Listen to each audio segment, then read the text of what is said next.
What are we doing here? And where are we gonna go? It's like we just woke up one morning and then it's welcome to the show. Don't ask any questions, just go with the flow. Make as much money as you can and try your best not to get broke.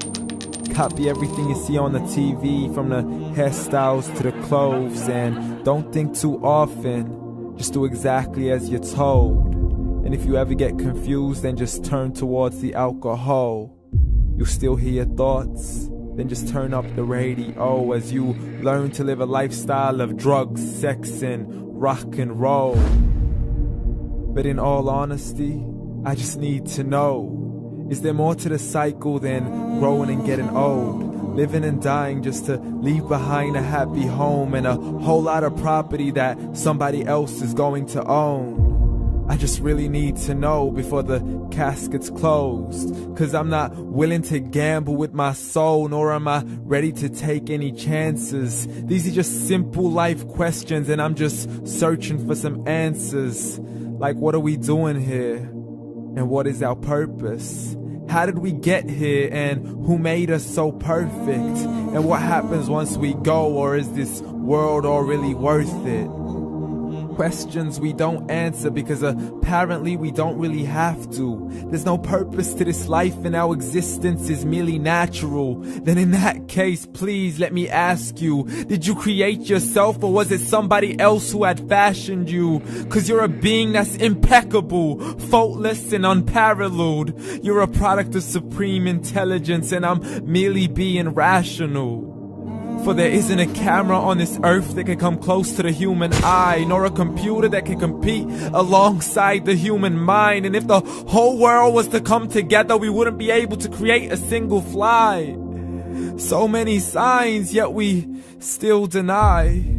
As science tries to justify that all this could come from none, when it's a simple sum. 0 plus 0 plus 0 cannot possibly ever give you 1. So from where did all this order come? For everything has its origins, a maker, a creator of its own. I mean, the only reason you're watching this video is because somebody had to press upload. So we can believe in the Big Bang, but I'd rather believe in He who caused it to explode.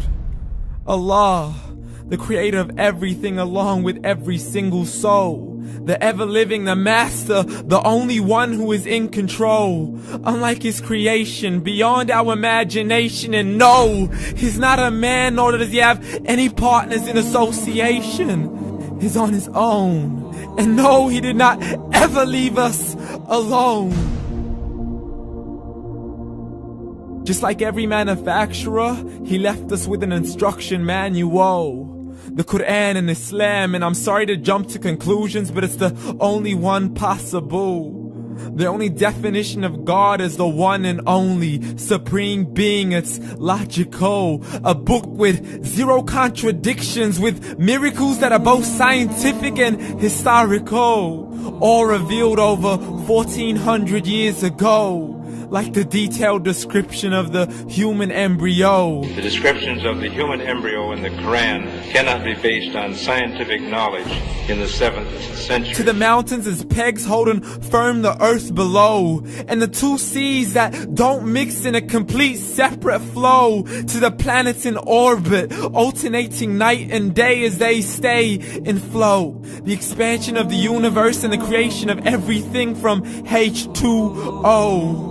To the stories of the past and the preservation of Pharaoh. To identifying the lowest point in the land where Persia defeated Rome. The gushing fluid that created man in the glands between the ribs and the backbone. And not a word has changed, it's still the same. So please explain how all this was known over 1400 years ago.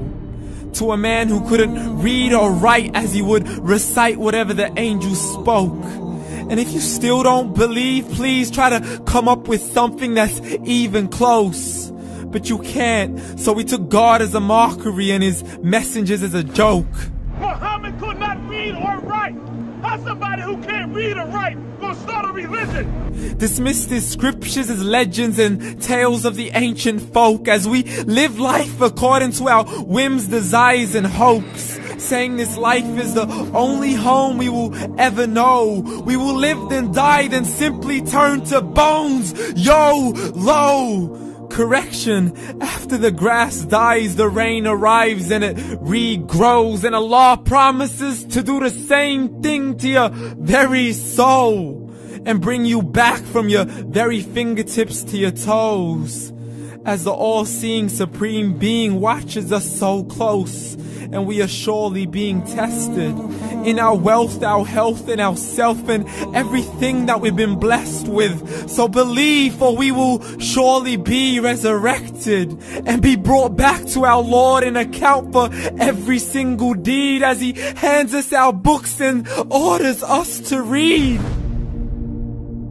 From the bad to the good and everything in between. You yourself are sufficient for your own accountability, so don't be mad at me. You are the one who thought He wouldn't come back to me. I gave you a whole life long to search after me, but you were busy in all that which was temporary. So read, and glad tidings to all those who believed. And if you disbelieve, read. And don't let that day be the first day you find out what your life really means. Read.